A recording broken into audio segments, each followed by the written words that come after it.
Welcome to the 2023 DiLCo Lecture Series on Digital Language and Communication.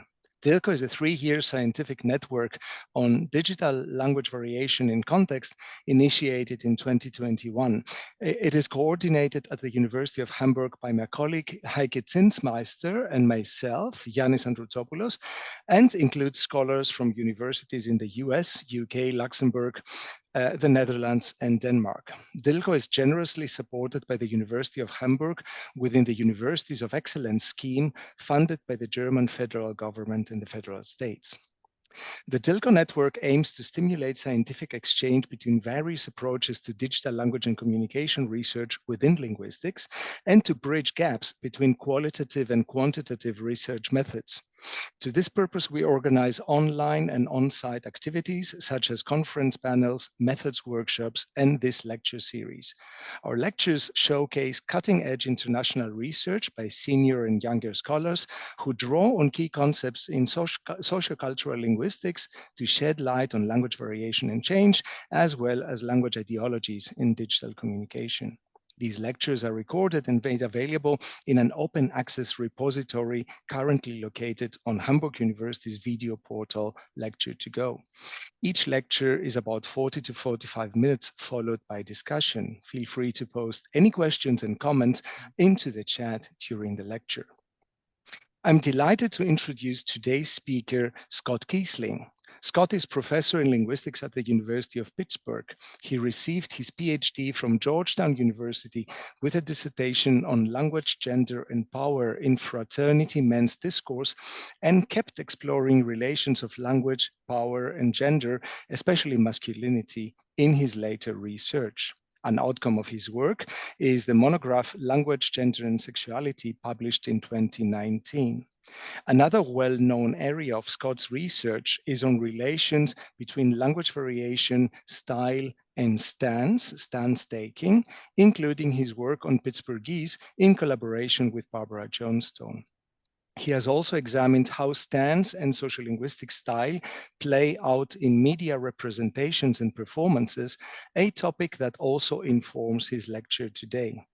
Scott is author or co-author or editor of several books, including Pittsburgh Speech and Pittsburghese, 2015, Linguistic Variation and Change, 2011, and The Handbook of Intercultural Discourse and Communication, 2012. A special mention in the context of this lecture series is also his innovative research on using computational methods to study international stance taking in social media data, research published a few years ago. His talk today is on Enregistering Frat Boy on social media. Welcome, Scott Kiesling. Thank you very much for that nice introduction. And thank you very much for inviting me. I'm really excited to talk about this. This is something that I'm working on. I'm trying to finish writing this up for a chapter in a volume edited by Rob Lawson on digital masculinities. So it comes at a good time for me. So hopefully things will not be too rough, but I am still working through some things. So take it with a little bit of grace, and I will love your comments at the end. You'll see here on this slide, while I'm chatting a little bit, there is a link there, either with a QR code or with the link to some files, mainly these slides, and a file that has links and references, and then there is the one recording that I would play at the end that you'll be able to get to if you wanted to do that. So yeah, I am talking about Frat Boy as a kind of enregistered persona today. And it's interesting, Yannis, that you said Fat Boy, because we were doing some things where we were having automatic transcription by AIs, and they often would say Fat Boy instead of Frat Boy. But anyway, so I'm going to sort of go through all of these ideas of enregisterment and Frat Boy and typification and some other things as we go through. So I should get started. How about page down? That works. Okay, so I'm going to start with a video. this is going to be the first one that I talk about, but I want to give you an idea of what I have. So this is from TikTok. This is, notice up above, it says frat guy ordering at Starbucks. So often it's the persona is put in a particular situation with this point of view tag on it. And I'm going to switch over. Hopefully everything will go smoothly and you will be able to hear everything. And I'm going to play this. It's very short. They're all very short as usual. And I'll just give you a taste. This is what I call my teaser. Okay, that's not what I wanted. I might have to go out of full. And then here we go. So here's the real thing. Hold up, I'm at Starbucks. I'll call you back. Yeah, hey, what's going on? Yeah, I'm about to do like a kind of like a big order. Did you guys like write that down, or was good? Okay, yeah, no, I was just letting you know. Yeah, so my boy said to get the nitro cold brew. I'll get like the big one, the tall one. What? Oh, Vici. Oh, Venti. Oh, sorry, I thought we were just saying like I don't know what's going on there. Oh, it's called a Venti. Bet. Yeah, and then also my bitch wants. Oh no, you're not a bitch. You're actually pretty chill. I'm talking about my girl. Could I get a shaken espresso with white mocha, almond milk, and sweet cream, please? Yeah. And then egg bites for the bitch as well. Yeah. And then last thing, can I get a sausage, egg, and cheese, croissant? Yeah. And then salt, pepper, ketchup, hot sauce. No, like, can you put it on top? Oh, you put it on the side? Yeah, no, I don't care, as long as, like, you, like, put it, like, all right, good looks, yeah. All right, where do I pay? All right.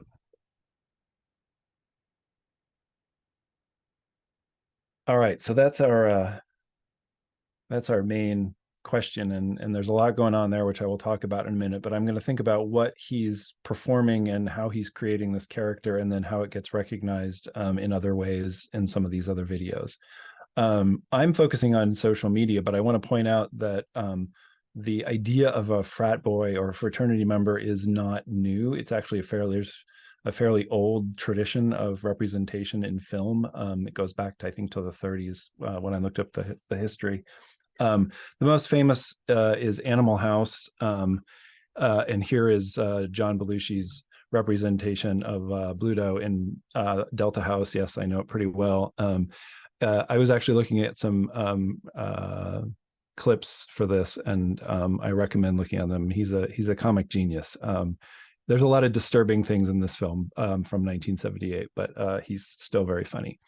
But this is, so I just want to sort of contextualize the idea that the persona of a fraternity member is not something that's entirely new in any kind of media. And this is the most famous, and there's a whole bunch in the 90s and the 2000s that we could talk about.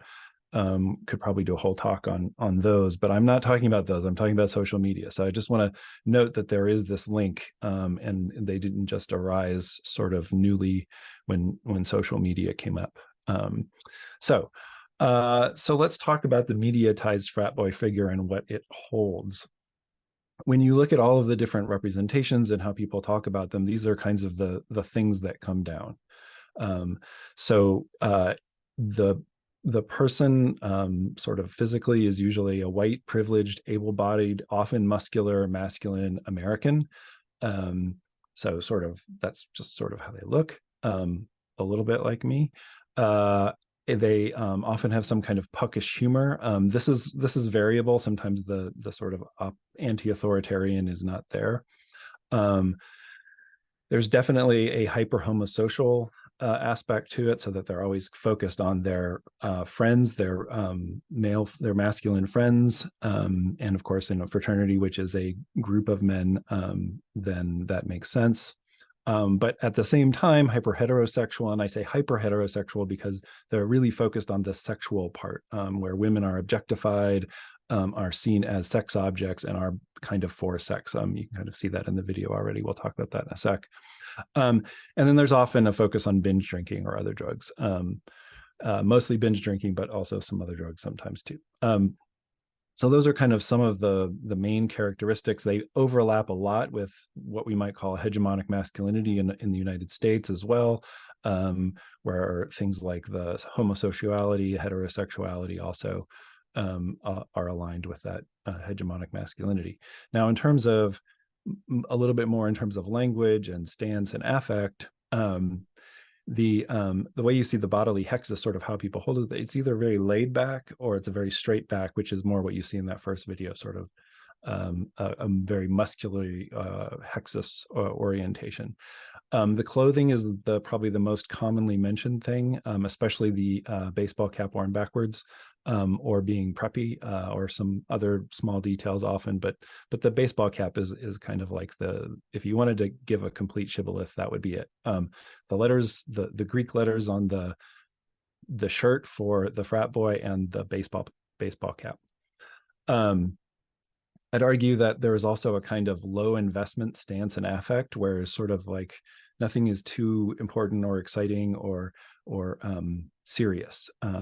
And I would connect this with a stance of masculine ease that I talk about in a 2018 article, where it's these frat boys kind of go through the world in this very privileged way with an ease about them. And in fact, that's part of doing the persona.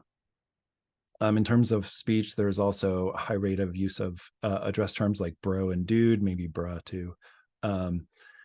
So those are quite often things you see. And then a kind of otherwise lack of serious or negative stance, so affiliative. And then, of course, I said it was not new with social media. So that's sort of all the stuff that I'm talking about, just so we know. So you've seen an example. I've sort of done some explanation. So let's think about what this can do, thinking about these, how we can talk about the process of typification and registerment, just looking at these things. And then the other thing I want to bring in here, which I haven't put on here, is what is special about social media in doing these. And I think it has some really interesting, powerful affordances that really affect these things quite strongly. I don't think I'm new in saying that, but it's kind of interesting to see that in this, what I would call kind of privileged category. Okay. So mediatization, I think probably a lot of people here will know what I'm talking about with that. But here I'm going to cite Asif Aga's article on mediatization, which is a funny title, where he argues that it's not just it's not just mediation, but it reflexively links processes of communication to processes of commoditization. So commoditization is important. And of course, in social media, it's not just money, it's also things like views and likes and how many comments you have and things like that. So I would say that's sort of another measure of commoditization in some of these social media platforms. So he also argues that it's not just about the media, but it's about the social processes that the media construct obscures. So I don't know if we're doing obscuring here or we're actually doing making visible in some of the things I'm looking at, but it's interesting that Asif talks about the social processes, because I think we're talking about sort of more general social processes that that we can see in other kinds of situations. All right, so that's mediatized. In terms of typification, I think it tells us how typification helps us understand this by using these processes that Gall and Irvine talk about going all the way back to 2000, but more recently in their Signs of Difference book from 2019. These are rematization, erasure, and recursivity. The original versions were iconization, erasure, and fractal recursivity. So in rematization, there's some kind of essential nature that is argued to be embodied in the sign rather than an indexical relationship. And I will give examples of these. I'm just sort of giving you the background. And then the second process is that of erasure, so that you have some characteristics or potential indexes are removed or hidden by the semiotic process, right? So in other words, things that you could notice about a figure in this case are not mentioned or not noticed. And then recursivity, you find these relations, they apply in multiple levels or scales of organization or meaning making. And of course, there's lots of different scales going on in social media. So I'm gonna come back to those, and so I just want to put them there. These have been used quite a bit, and I highly recommend the 2019 book for sort of some really nice examples of how this all works. All right. So now putting some of this together, we're mediatizing typification and then adding some uptake. I was actually glad that I hadn't finished this yet because on yesterday morning, I think it was, I got an email that Andrew Wong had this article come out in Language and Society on mediatizing typification and uptake in Hong Kong Putonghua. And I've only had a chance to read it very quickly, but it looks really cool. And in fact, I was like, oh, I've been scooped in some ways. He's saying similar things, but it's kind of nice that similar things are going on in different social media platforms in different languages as well. So that's a really interesting kind of resonance. But I like to say I could have cited Wong Tuesday because it just came out literally. Okay, so enough about that meta talk, but so he's bringing in this idea of uptake, and I think this is really useful. That you find these certain uptake formulations recycled, and this has to do with erasure as well. So others become muted. That's kind of an erasure going on, and recede into the background, right? So, and we see this especially because he looks at comments, and I'm going to eventually look at comments too. And a lot of what's going on in those is uptake. We also see that in videos that connect to other videos, and this kind of intertextuality uptake going on. And this uptake and these connections are the ones that strengthen and create the figures and the characterological figures that we're going to talk about. All right, so don't worry, not too much more theory here.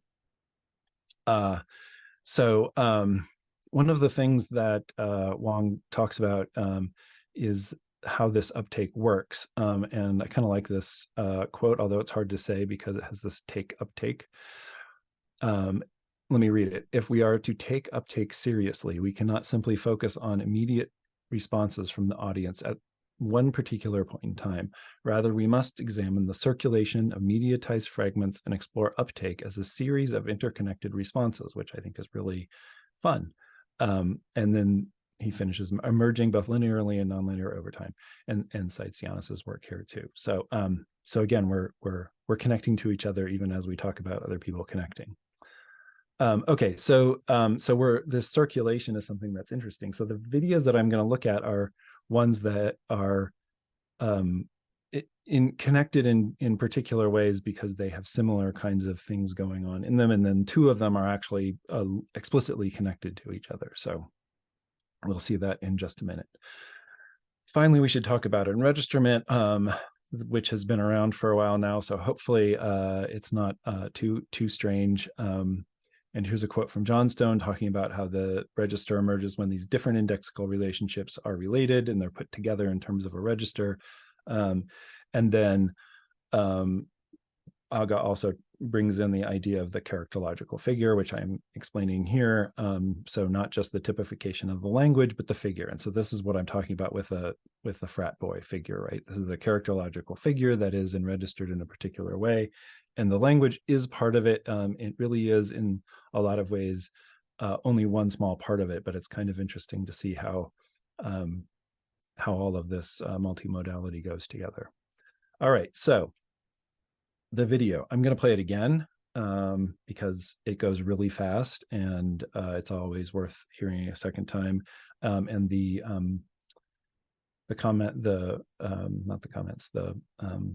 transcript should be up at that point. I forgot at the beginning to put it on before. So bear with me. Hopefully I'm still here.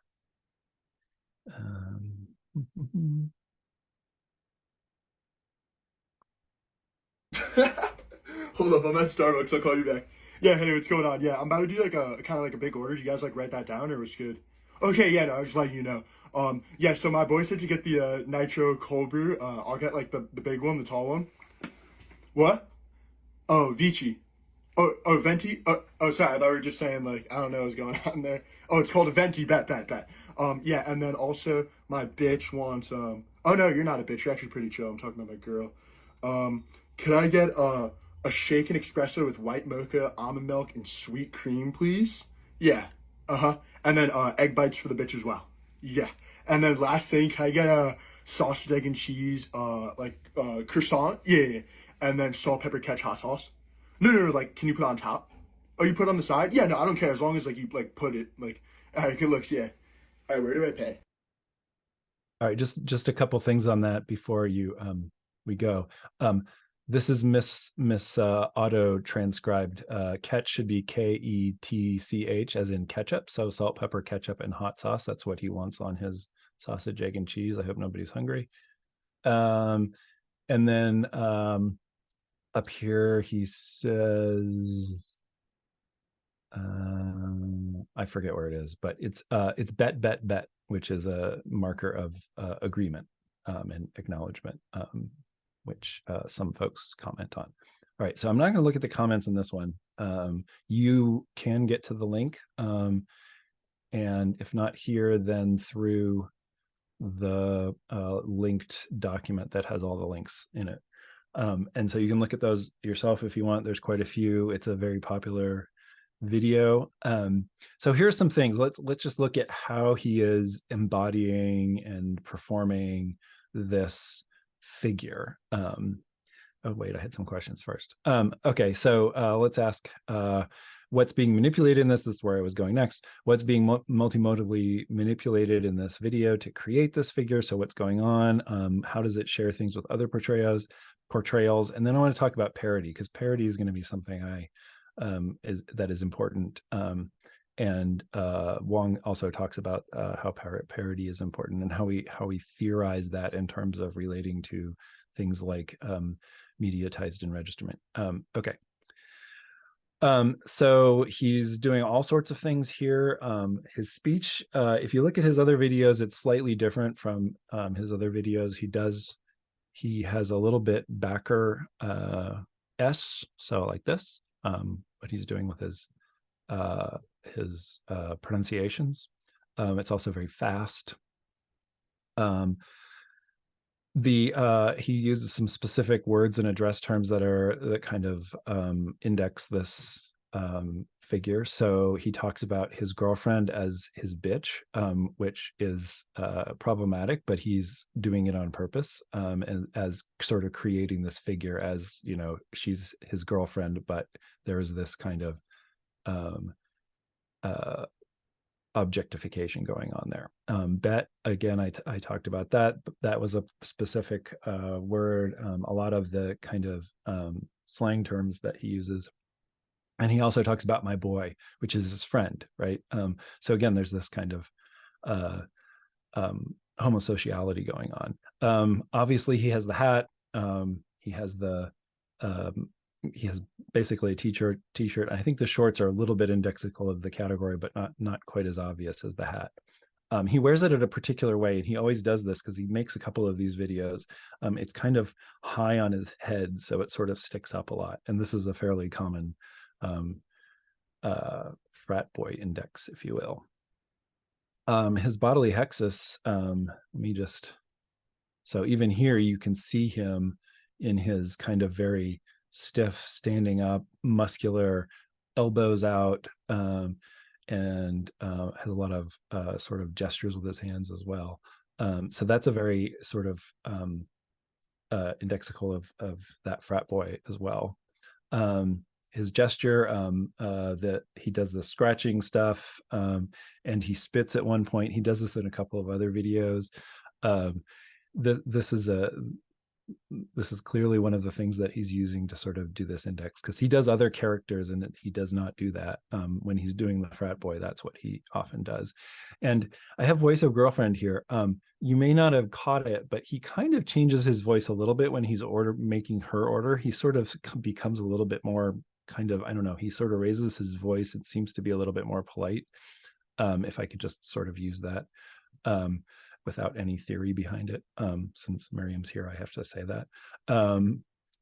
Especially his please that he does. So he kind of, it's almost as if he's allergic to this elaborate drink order, which is, these can also be kind of gendered in the US at least, of like having this very elaborate Starbucks or whatever order as being more feminine. So I would argue that that's part of it too. I'm sure someone will argue with me, but I think it's there. Okay, so so those are things being manipulated, and then you can see that it shares all these things, and I've pointed some of this out already. So he's obviously white, privileged, able-bodied. He's kind of privileged in the sense that he's totally just doesn't care about stuff like the name of the thing and stuff like that. What is it? I don't care. He's sort of clueless. An actual fraternity brother of mine calls this the clueless bozo approach, and it really is a kind of stance that privileged American men can take. And I put hyper-heterosexual in the quotes because I think bitch is kind of giving us that signal and sort of, no, my girl, right? I talked about the bodily hexis and the kind of straight back. That's my short term for it. The clothing, the affect, the ease, right? He seems pretty unconcerned about anything.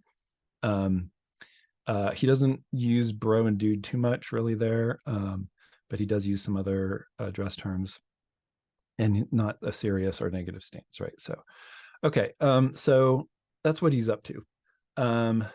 Now, in terms of parody, what's he doing? Well, let's talk about parody for a second.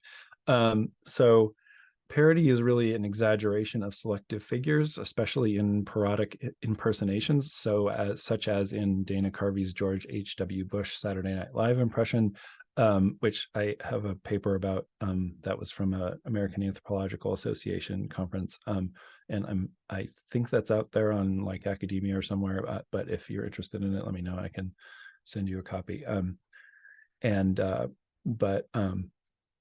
In these, if you look at the impression, there are only a certain few features that are really highlighted. So again, this is similar to what Wong was saying.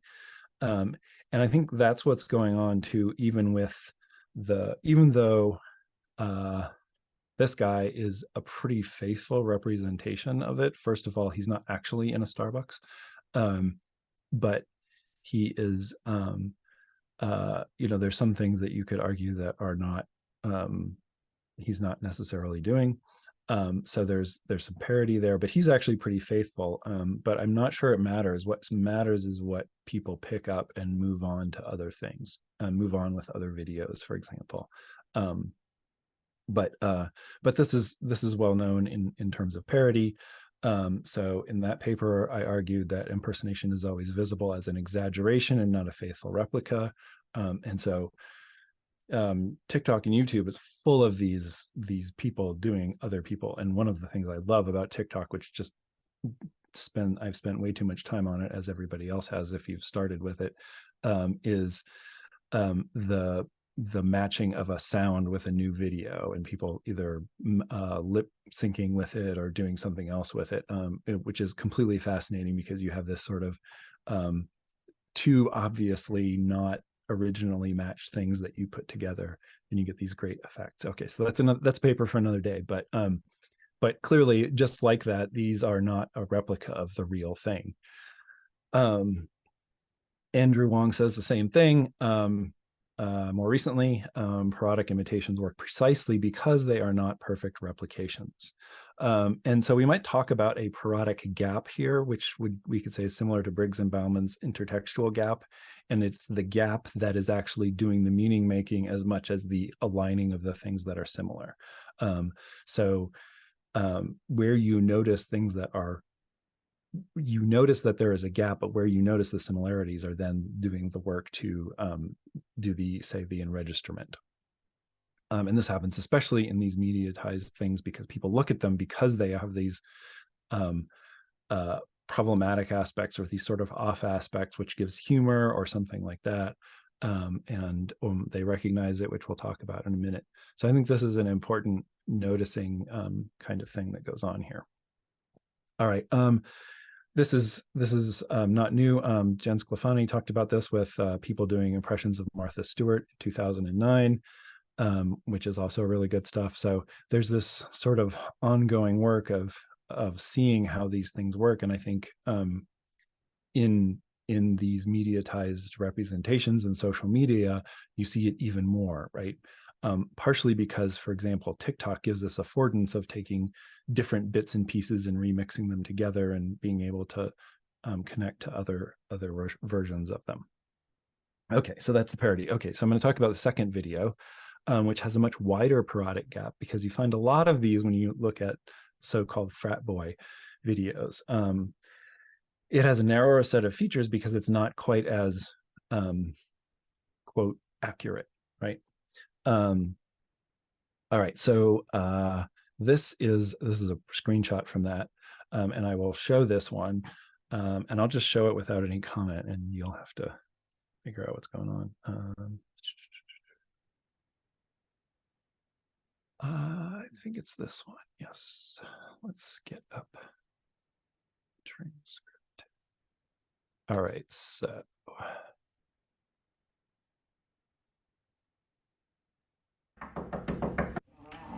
Hey, shawty. You want a beer?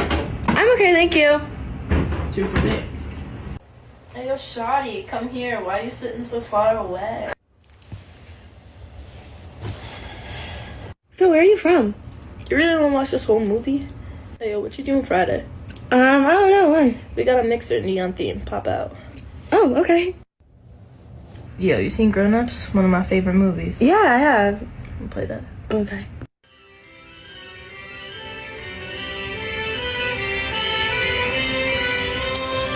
I think we watched enough. We didn't even get to the good part of the movie. Okay. Yo, that's literally never happened before. It's just, you're so sexy. No, it's okay. Do you want to go get food or something? Nah, I actually got mad shit to do, homework and shit, so, I mean, you could hit me up in a couple days. Oh, okay, that's fine. And don't forget about that mixer Friday. Make sure you bring all your single shotties. Bye, it was good seeing you.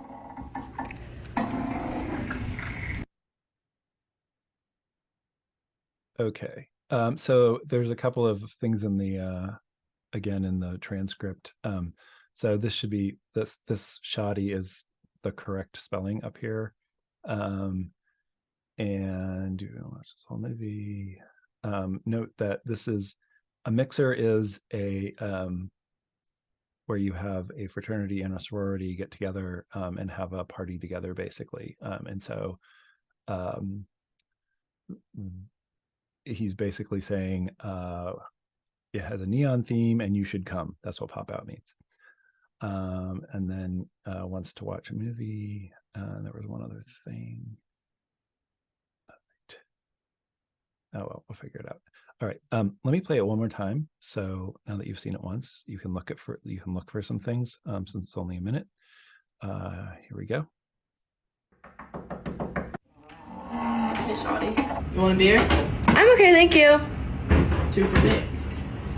Hey, yo, shawty, come here. Why are you sitting so far away? So where are you from? You really want to watch this whole movie? Hey, yo, what you doing Friday? I don't know, when? We got a mixer neon theme. Pop out. Oh, okay. Yo, you seen Grown Ups? One of my favorite movies. Yeah, I have. We'll play that. Okay.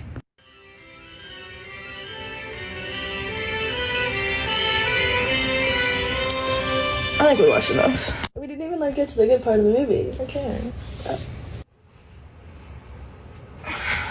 Yo, that's literally never happened before. It's just, you're so sexy. No, it's okay. Do you want to go get food or something? Nah, I actually got mad shit to do, homework and shit, so, I mean, you could hit me up in a couple days. Oh, okay, that's fine. And don't forget about that mixer Friday. Make sure you bring all your single shotties. Bye, it was good seeing you. All right, so the other thing I was looking for is this in 50. I actually got mad shit to do, like homework and shit. So mad shit means just a lot of things to do. Okay, so this is a little different because you have a recognizably feminine person playing the masculine.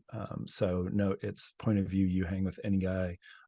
There are markers of fraternity, that not least the fake fraternity name on the door. I think it's Apple Theta Pi or something like that. So pi, the food being associated with pi, the letter, the Americanized Greek letter. All right, so there's a very explicit distancing going on here, right, in terms of what's being pushed away. So what is the character, the actor, doing to create this guy, this frat guy? They lower their pitch, they slow their speech, they do things like ignore questions, and they use these address terms like shoddy and pop in, which we'll talk about in a minute. There is a hoodie, which is one of the kinds of clothing that is indexical. And notice that there is a baseball hat on underneath the hood of the hoodie going back. I would imagine this is to make it so that we cannot see the amount of hair on this person. In terms of bodily hexes, here we have the laid back, right? They're laid back. They sort of like do things kind of whenever or whatever. They hardly give any eye contact. And then there's all these gestures that are also indexical. So the drinking, the arm around the woman's shoulder, and then the hand to the crotch, which is obviously a sexualized move, a harassing move, and is one that is part of the criticism. So and is noticed by those who watch. So there are, so you would not say that this is necessarily supposed to be a veridical representation, but it is clearly parody, and so that gap is bigger, and so there's more going on with that. All right, so these are some of the things that are connected. So there's this hyperheterosexuality, which is much more fronted because there's actually an interaction between two people, between a man and a woman. And note that even though this is point of view, it's not really point of view. It's actually kind of outside a point of view, and it's two people. But so it's interesting how that's becoming a genre in a different way than actually a point of view. That's an aside. Okay, so there's definitely focus on drinking. There's definitely this masculine ease.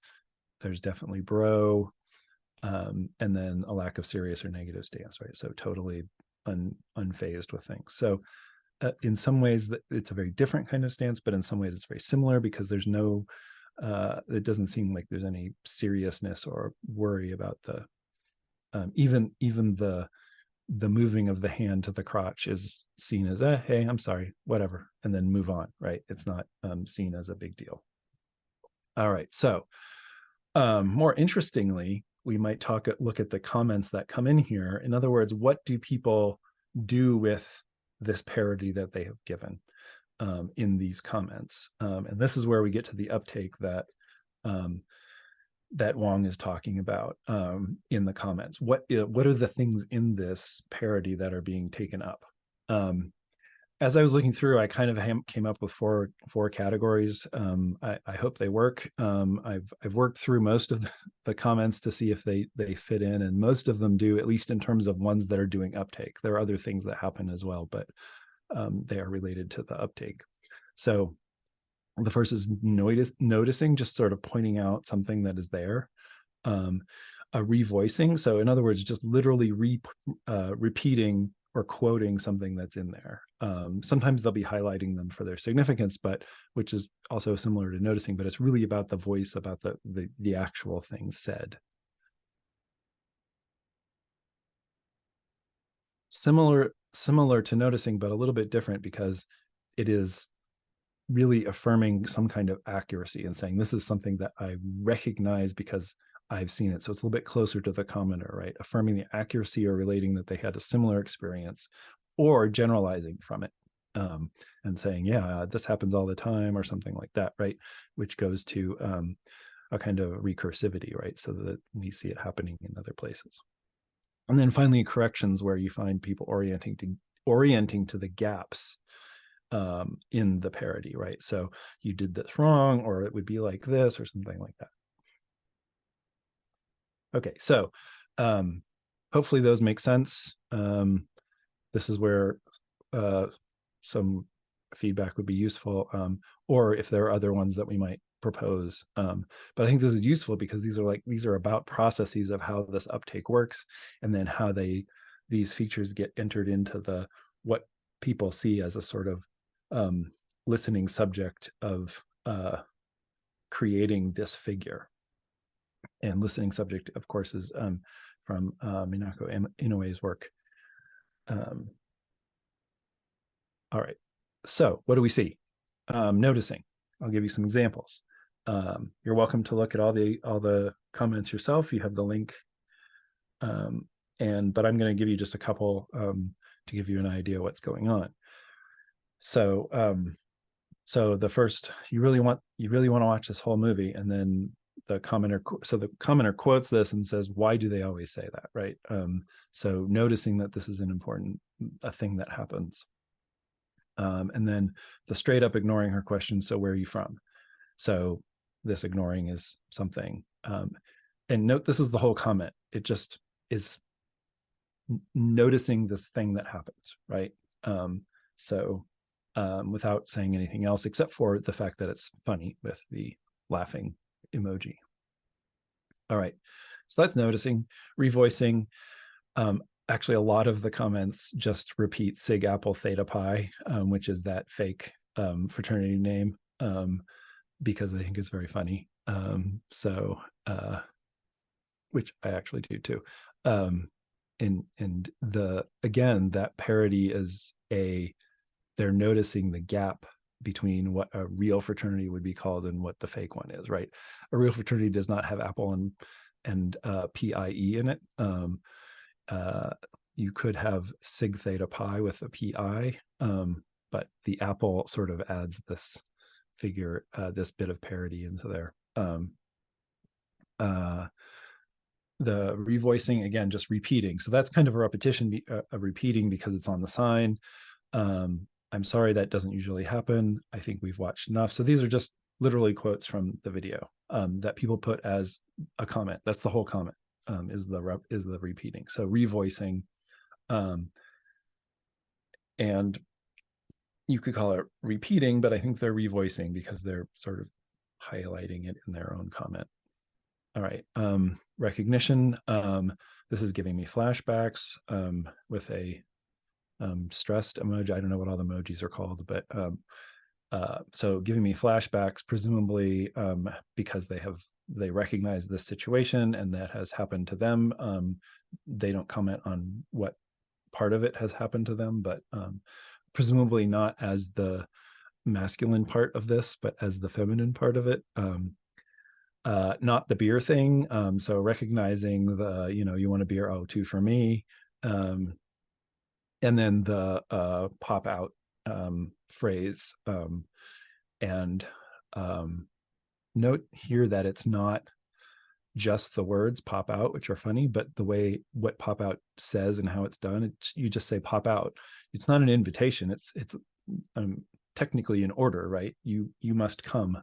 But in kind of a very relaxed and unenthusiastic way. Just pop out. Okay. So do you really want me there, or what's going on? All right, so that's kind of the recognition stuff going on. And then corrections. Somebody writes probably just frat guys. So in other words, this isn't any guy, this is frat guys. And then this is someone who is saying that a guy would not actually call a girl shoddy in this day and age, because that's slang from 2005. So those are some corrections that go on. Okay, so those are some ideas about how we might categorize those. These comments do this work of typification as well, with the remedization, by sort of arguing that this is, by the comments sort of reifying this essentialist idea of what the frat guy is like, not noticing some other aspects, which is erasure. And then I talked about the recursivity of sort of these larger generalizations. They happen in other places. For time reasons, I don't want to get into that too much, because I do want to get to the last video. I think I'm going to skip the third one, and then move on. Okay. So I wanted to talk about negative response videos basically for these. So they're literally criticizing the idea of a frat boy, or they are criticizing specific ones. I'm going to skip number 3. It's in the links. You can watch it yourself. Basically what happens is she criticizes directly and addresses frat boys directly and says, you're horrible, you have small penises, and other things. That's the short version of that. I won't play it. So yes, so she has a very direct disalignment going on there, and she gets a lot of pushback. So that's the in the comments of that, people don't agree with her, and gets pushback. So this is one that doesn't have any parody in it, right? It's just straightforward criticism. This kind of goes to how effective parody is. Okay, so this is the fourth one. And here we have a direct relation. So it's going to look like the first one because it's actually responding to that. So I will play that. Where is she?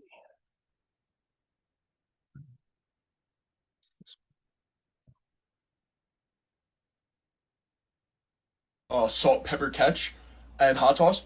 Could you put, do you guys have Frank's? I hate to be this person. I truly do. I've seen that guy's videos a few times and I like them. They're very accurate. Performance, spot on, 10 out of 10. Here's the thing. Every time I see these videos, this is what the comment section looks like. I'm terrified of you. I'm scared. This is too triggering.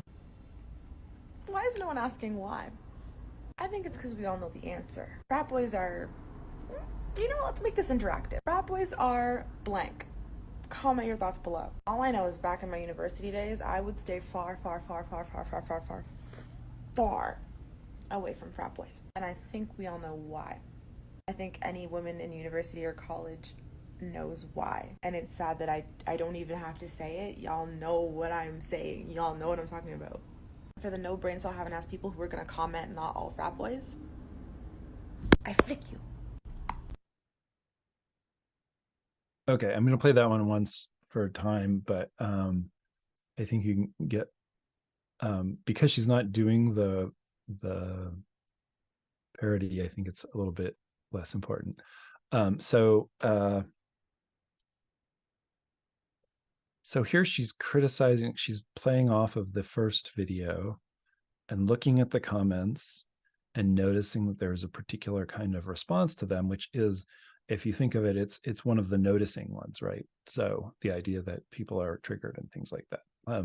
So this is kind of a meta-pragmatic TikTok, because she's reformulating how you should take this video, right? So she's reformulating the comments from the original, and then she has a direct address to the fellow viewers, right? And then invites these comments within this particular frame, right, to actually help create the mediatized figure of frat boy. So frat boys are,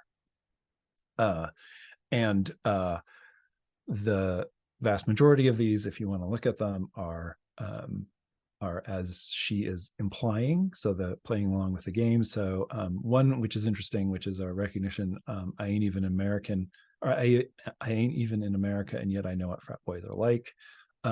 Which really suggests that we have quite the mediatized figure here, because I know what something is and I've never even encountered that thing. Most comments refer to sexism and sexual violence, so rapists or something like that, and many comments are related to privilege. So now the figure is being not just constructed, but actually commented upon and created in a particular way. So in this case, the hyper heterosexuality and objectification of women is being focused on. And so here again, the comments are doing work, but she's inviting them, right? So there's a sort of long enregistrement process going on. And I want to get to this last little bit here. So I'm going to do that. Okay, so that works much better because those folks are aligned with the YouTube or with the video maker rather than the third video where they don't align with her. Okay, so my last little bit is in one of my classes, we did a class project where we asked other students about unregistered categories and asked them to talk about them and then actually try to imitate them. So they were given opportunities to do this in a wide variety and come up with their own categories. Some that were very common were frat boy, sorority girl, stoner, and gay voice. I've presented with my student Sean Monemaker on stoner before, which is interesting, but that's a whole other paper. But in general, the voices that the students do also match these kinds of representations in other places. So there's kind of this real world effect, if you will, on how this happens. So the voice descriptions, the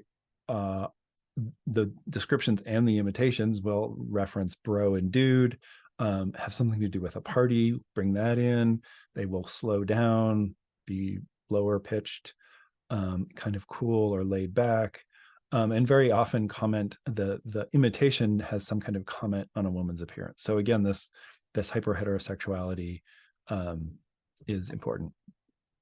Okay, so you might want to like to hear one of them, and this is pretty typical of the ones that I have.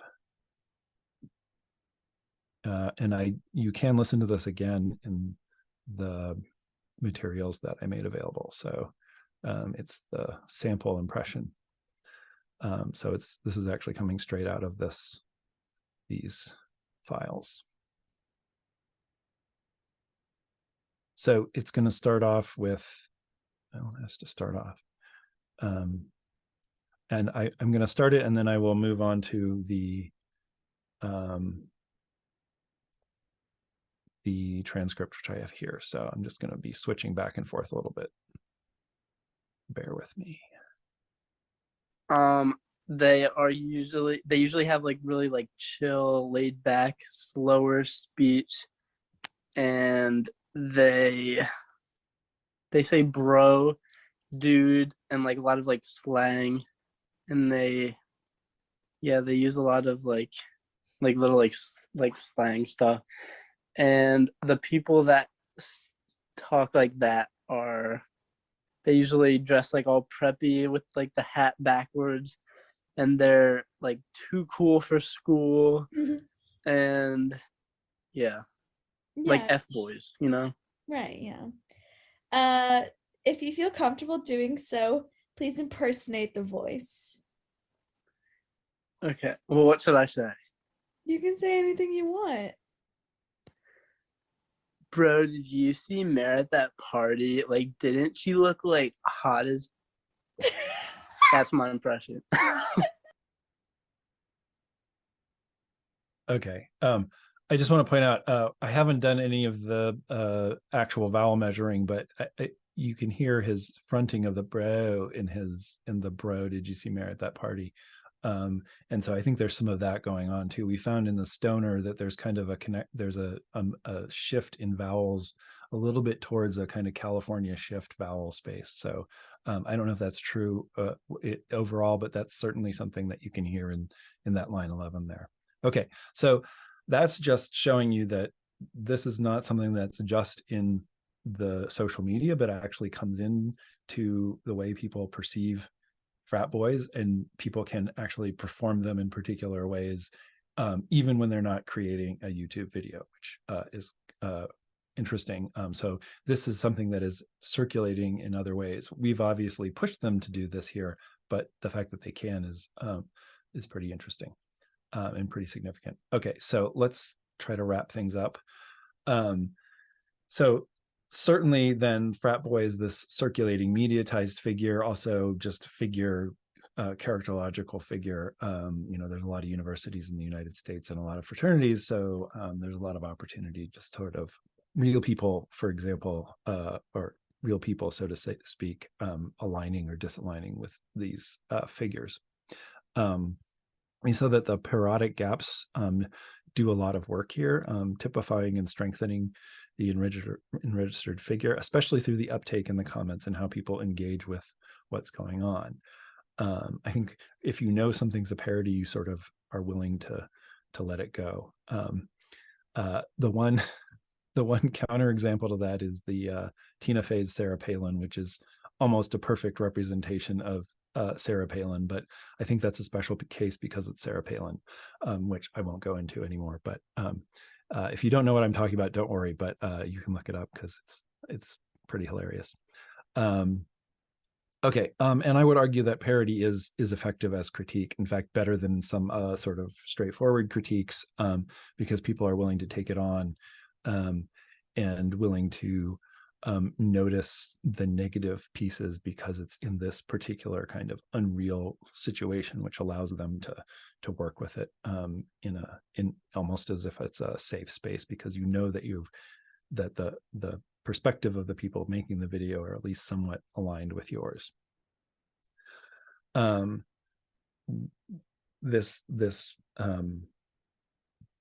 idea of uptake can come in different ways. So we saw it in terms of comments, but we also see it in terms of the final video that we looked at. That sort of making a video in response to another one is also the similar thing. And Andrew Wong has this comment as well. And then it's really the comments that make or break these mediatized representations, because they're going to decide whether they're doing something that is worth talking about. So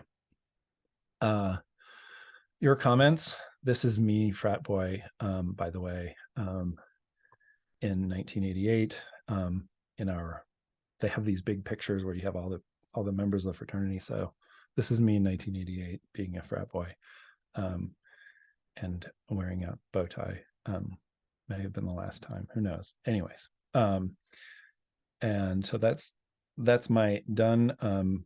Here is once again the QR code, and I will take your comments.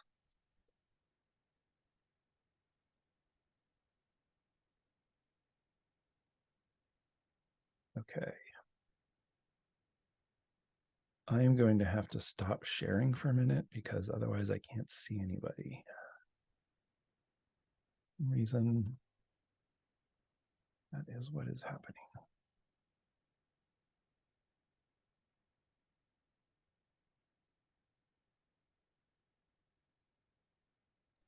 Janis, you're still muted. Good. Let's go for a couple of questions if you have. I already have one from Charlie in the comments. Hi, Scott. When did the expropriation of AAVE begin with frat culture? The expropriation of AAVE. That's Charlie's question. I honestly don't know when it began. I wouldn't be surprised if it goes pretty far back. There's a long history of young privileged white guys appropriating AAVE or either through hip hop or rap and that direction. It may be that it started mainly in that time when hip hop and rap started to become popular. But that would be my argument. Interestingly, there's a scene in Animal House that might relate to that. But so I don't know that it's specific with frat culture. I think it's more kind of young white American men. Mm-hmm. Mm-hmm. Thanks for this. I have Miriam Locher on the list. Please go on. Yes, thank you. Thank you for a fascinating talk, Scott. I have two questions. One has to do with, I'm just wondering, you showed us clips that differ quite strongly in their level of critique or criticism or affiliation or disaffiliation. So I was just wondering, are there any frat boys engaging on TikTok who would also engage in affiliating parody? That would be one question. And the second would be about the creaky voice. I'm not familiar and up to date with all of the literature on creaky voice. I know it's not just associated with women, but the first example had display of creaky voice as well, or am I mistaken there? Yeah, creaky voices. I don't know what to do with creaky voice either. It seems like a very slippery index, if you want to take it that way, right? It's definitely started with or noticed very much in terms of stances of confrontation or hardness or laid backness. So that could be it. It could be that the whole reason to bring in creaky voice is to sort of indicate this kind of more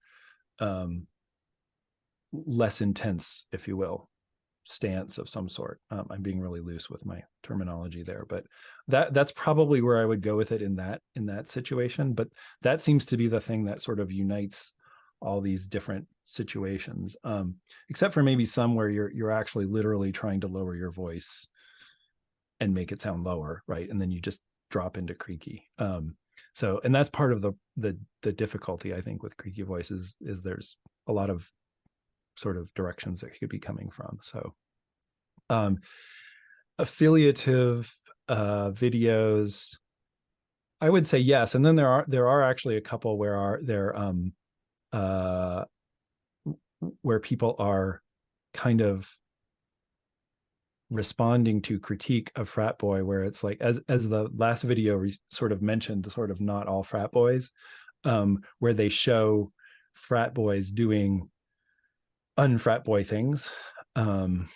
There's one that's really popular that is an interview with a UCLA frat boy, and he's saying all these very progressive political things that is I guess everybody finds it interesting because it's sort of not in the stereotype, right? So they're basically ones where you're actually interviewing a real or talking about real fraternity members as opposed to a frat boy character, and they're not enacting that character stereotype, right? Those are the more common positive ones, because there's a lot of negative things that are associated with this sort of frat boy figure.